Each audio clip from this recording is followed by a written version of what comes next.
Le téléphone transperça le silence de la penthouse, telle une lame affûtée, à 2h17 du matin. Gabriel Dubois ouvrit instantanément les yeux, son corps entraîné par des années d'appels nocturnes concernant des affaires de plusieurs millions. Le numéro à l'écran était inconnu. Hôpital américain de Paris apparaissait sur l'identifiant. Son cœur s'accéléra. Il n'avait pas de parents vivants. Gabriel enfilait déjà son jean, le téléphone coincé entre l'épaule et l'oreille. « J'arrive, Sophie, reste calme. » La Porsche 911 Turbo de 500 000 € fendit les rues vides de Paris tel un missile argenté. 23 minutes plus tard, il avait chronométré, Gabriel entrait par les urgences de l'hôpital américain. La réceptionniste le dirigea vers la chambre 412. Aucune explication sur ce qui s'était passé. Aucune préparation à ce qu'il allait trouver. Mais ce qu'il ignorait, c'est que cet appel changerait deux vies pour toujours. Sophie Durand avait 7 ans, les cheveux châtains emmêlés, une coupure profonde sur le front recouverte de gaz et les yeux les plus perdus que Gabriel n'eût jamais vus. Elle serrait un lapin en peluche usé comme si c'était la dernière chose solide de l'univers. L'infirmière murmura en passant. Accident sur le boulevard périphérique. Les parents n'avaient pas survécu. Elle était consciente à leur arrivée. « Vous êtes venu, dit Sophie, la voix rauque d'avoir tant pleuré. J'ai tapé le 17, mais le téléphone a composé votre numéro. C'est papa qui l'avait programmé, je crois. Il disait toujours que si quelque chose de grave arrivait. » Gabriel s'assit au bord du lit d'hôpital. Son costume Armani de 12 000 € complètement hors de propos dans ce décor de douleur brute. Quelque chose dans ses yeux changea lorsqu'elle tendit sa petite main blessée. Il la tint avec une infinie délicatesse.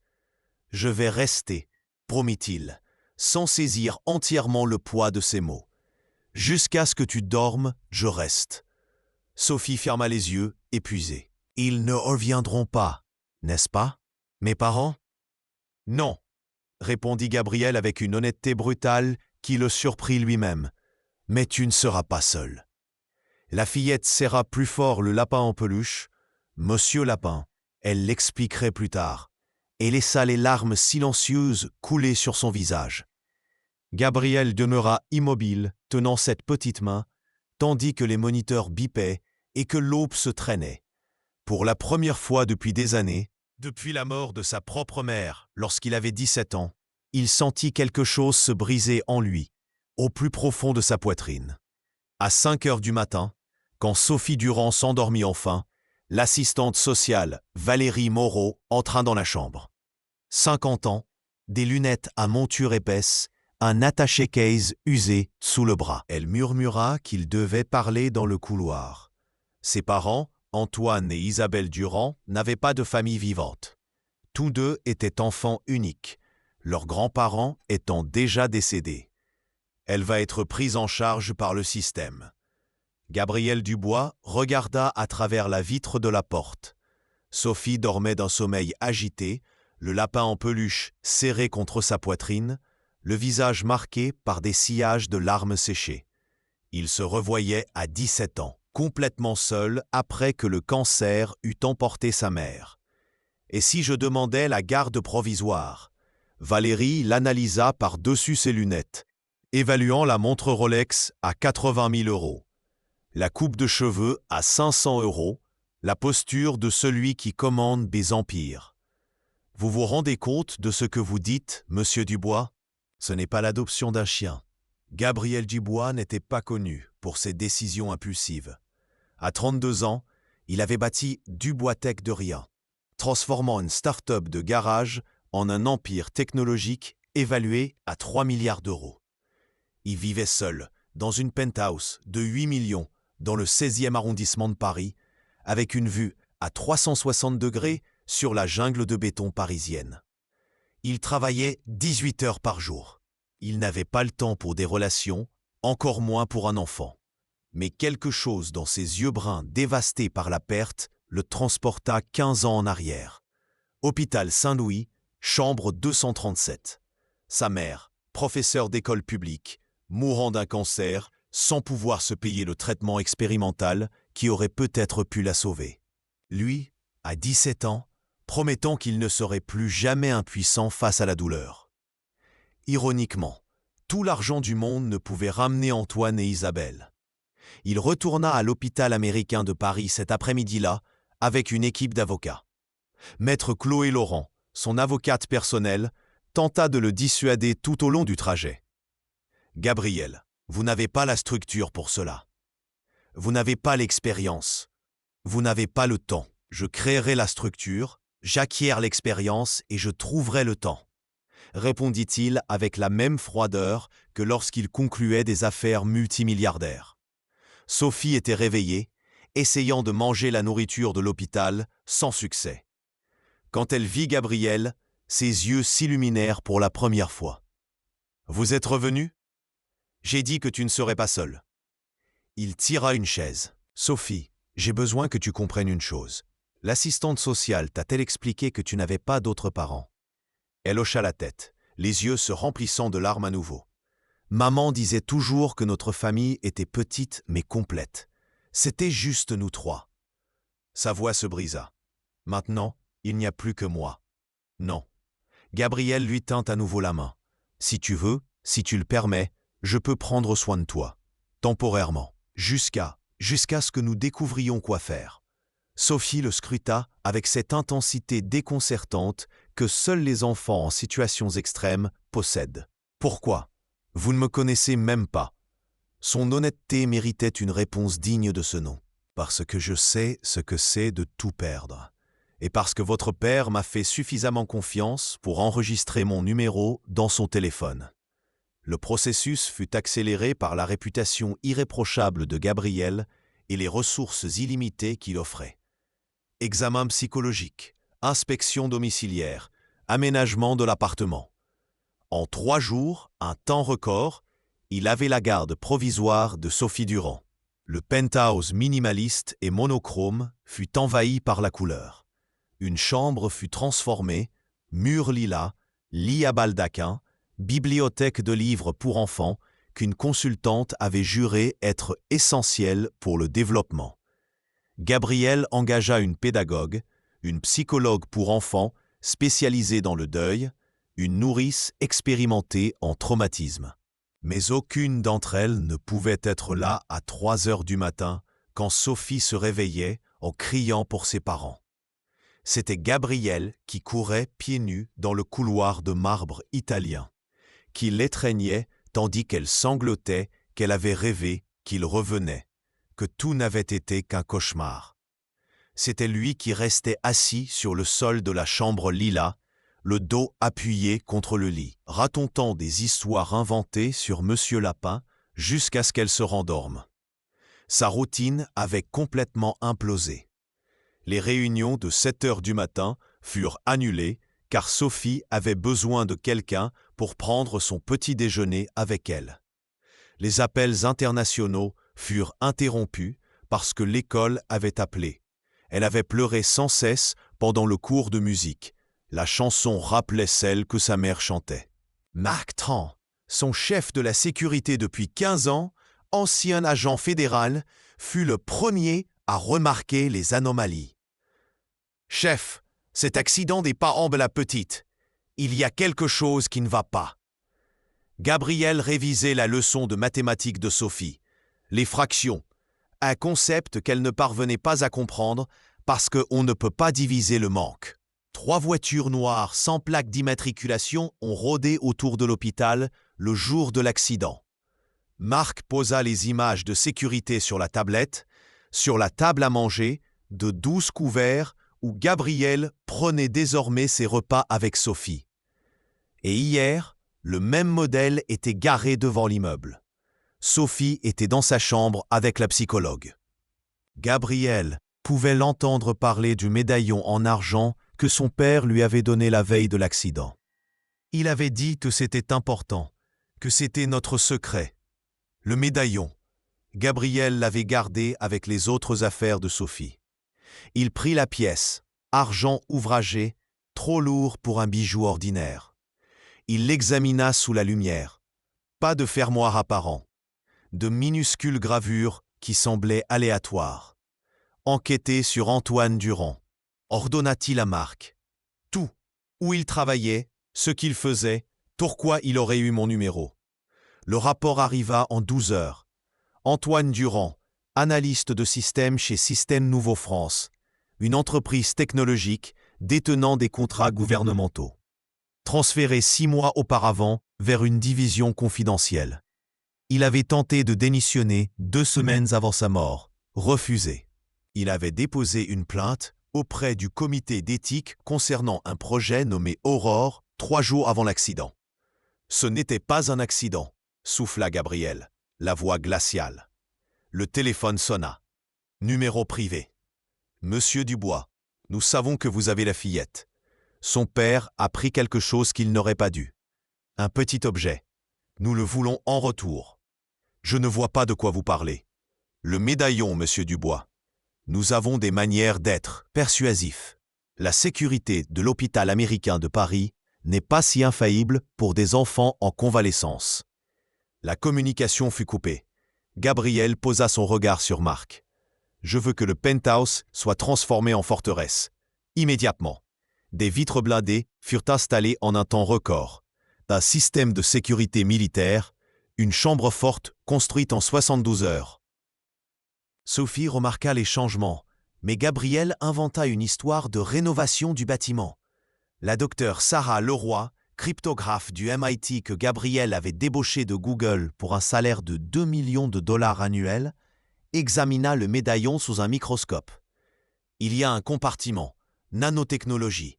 Il me faut le laboratoire pour l'ouvrir sans l'endommager. 6 heures plus tard, dans le laboratoire souterrain de Dubois-Tech, le médaillon révéla son secret. Une microcarte mémoire d'une capacité modifiée. 40 téraoctets de données cryptées. « Mon Dieu !» murmura Sarah en commençant le déchiffrage. Des emails, des codes, des vidéos, des documents classifiés. Gabriel, c'est la preuve d'un système de surveillance illégale massive. Le projet Aurore.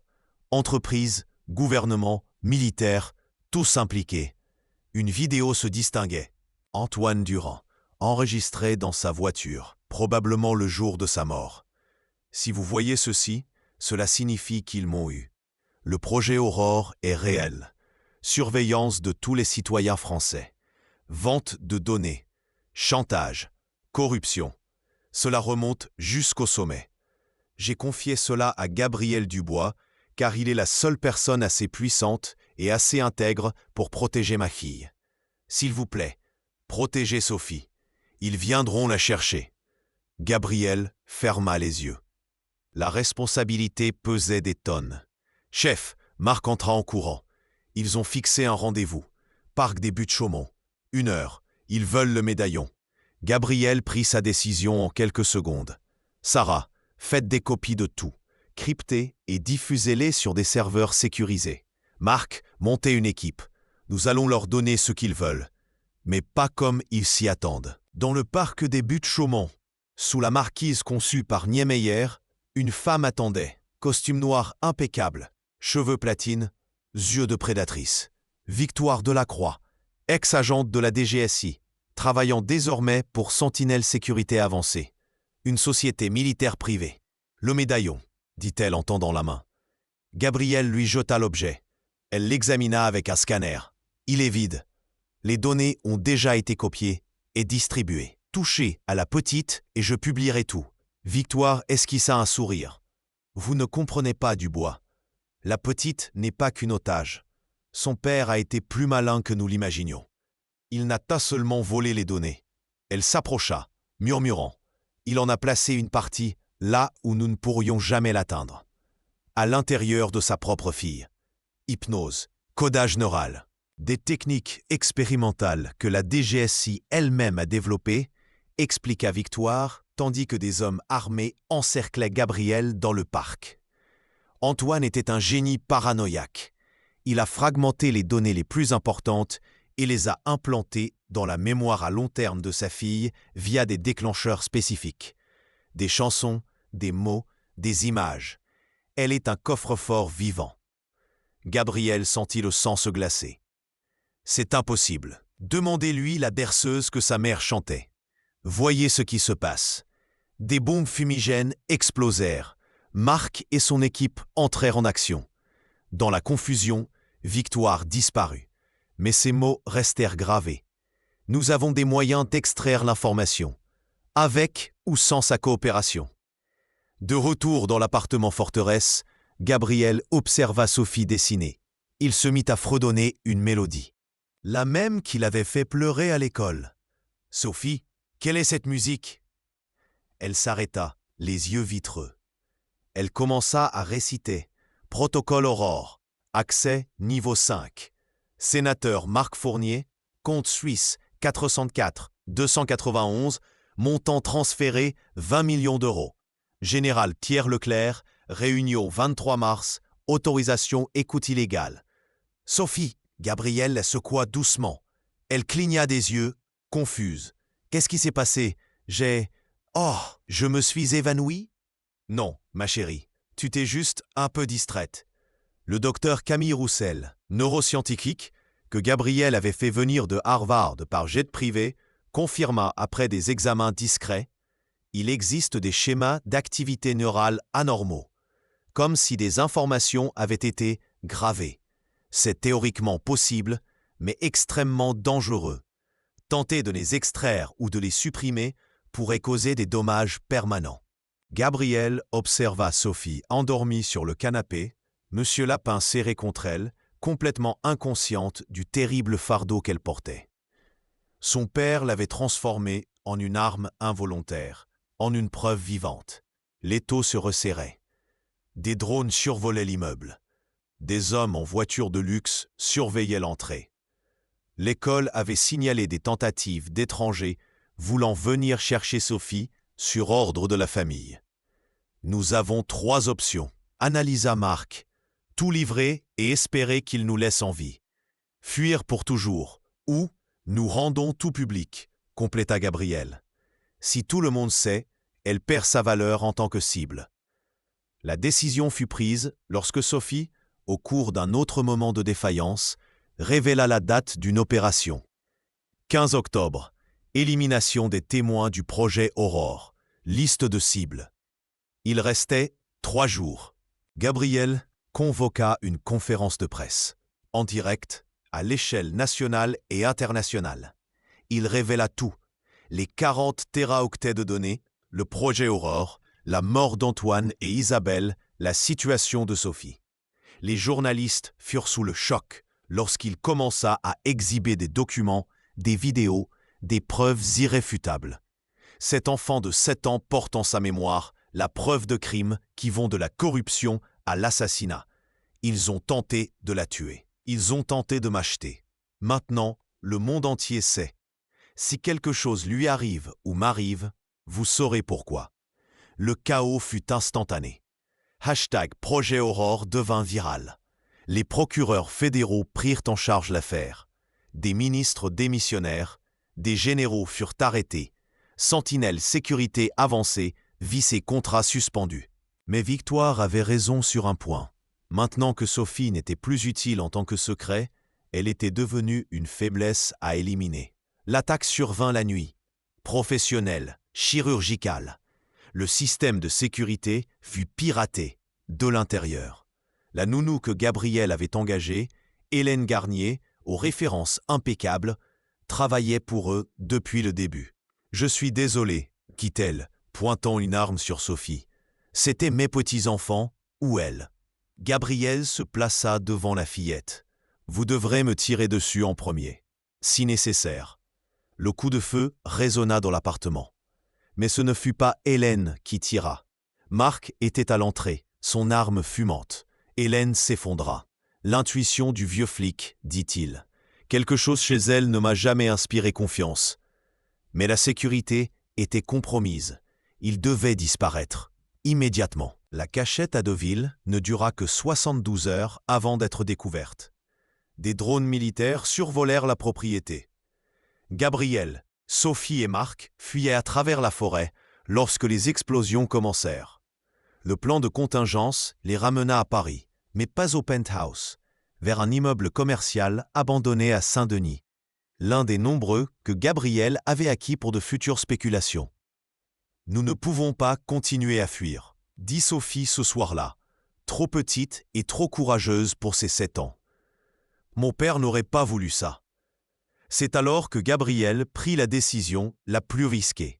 Au lieu de fuir, attaquer. « Marc, je veux tout savoir sur Victoire Delattroy. Où elle vit, où elle travaille, qui sont ses chefs. » L'enquête révéla la hiérarchie complète. Le sénateur François Lemaire, le général Thierry Leclerc, le PDG Charles Garnier de Défense Crestfield. Tous mentionnés dans les données de Sophie durant ces épisodes de confusion. « Nous allons faire un marché », Gabrielle appela Victoire, mais en face à face, dans votre bureau. Au siège de Sentinelle Sécurité Avancée, Victoire l'accueillit avec un whisky de 18 ans. « Enfin, vous devenez raisonnable ? Les données en échange de notre sécurité. Mais j'exige des garanties, des noms, des signatures, des preuves que Sophie sera en sécurité. » Victoire rit. « Vous n'êtes pas en position de négocier. » « Non ?» Gabrielle montra son téléphone. Transmission en direct.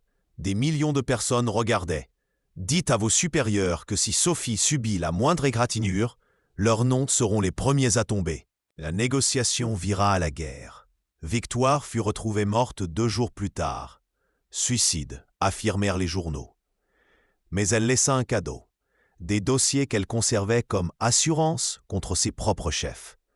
L'assaut final eut lieu au Forum national de la technologie. Gabrielle monta sur scène, conférencier surprise, Sophie au premier rang, sous protection fédérale. Il commença à présenter, diapositive après diapositive, le réseau complet du projet Aurore. Compte, montant, date, crime. « Et maintenant, dit-il au micro, j'aimerais vous présenter quelques personnes dans le public. » Des agents fédéraux, qui étaient infiltrés comme invités, se levèrent. Le sénateur Lemaire tenta de s'enfuir. Il fut appréhendé. Le général Leclerc atteignit son arme.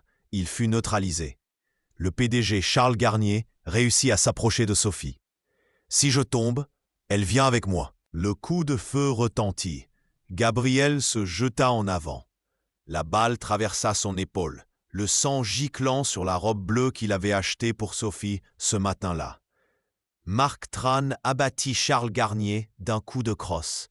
À l'hôpital, le même hôpital américain de Paris où tout avait commencé, Gabrielle se réveilla, Sophie tenant sa main. « Tu as sauvé ma vie, encore une fois. »« Nous nous sommes sauvés mutuellement, » corrigea-t-il. Les arrestations totalisèrent 47 personnes. Sentinelle Sécurité Avancée fut démantelée. Défense Crestfield perdit tous ses contrats gouvernementaux. Le projet Aurore devint le plus grand scandale politique de la décennie. Mais la révélation la plus impactante vint sous la forme d'une lettre, trouvée dans le coffre-fort personnel d'Antoine, que la police avait enfin pu ouvrir. « Gabrielle, si vous lisez ceci, cela signifie que j'ai eu raison de vous faire confiance. Je vous ai enquêté pendant des mois avant de programmer votre numéro dans le téléphone de Sophie. Orphelin qui a bâti un empire.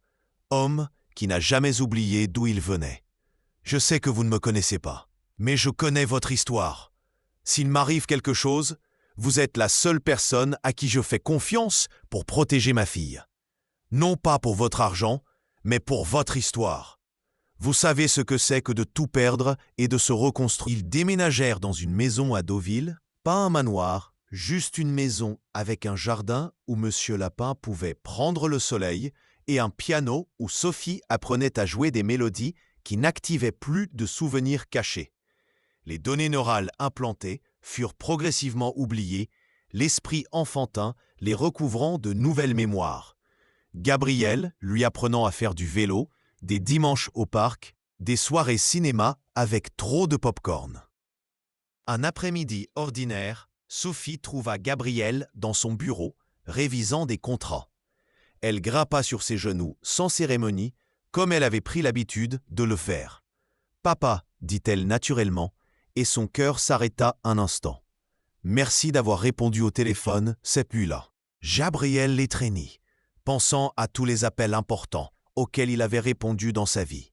Des affaires de millions, des opportunités uniques, Aucun ne se comparait à cette voix effrayée à 2 heures du matin, implorant de l'aide. « Je répondrai toujours », promit-il. Toujours. L'empire technologique continua de croître. Mais désormais, les réunions se terminaient à 6 heures. Il y avait des spectacles scolaires à voir, des histoires à raconter, des cauchemars à chasser.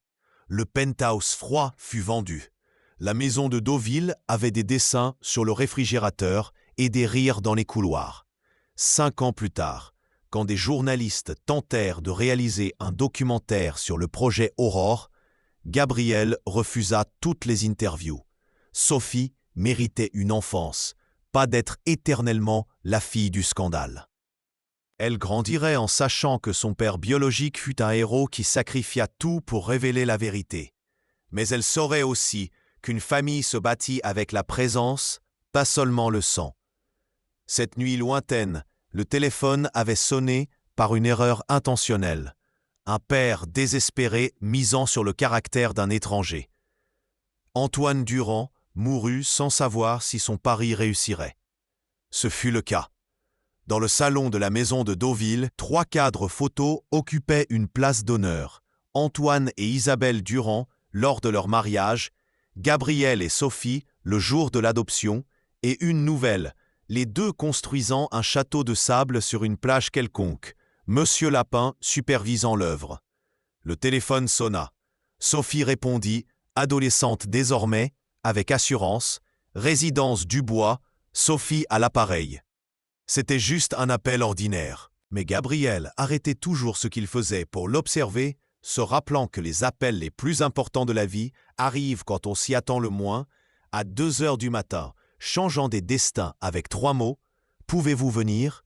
Il vint et il resta pour toujours.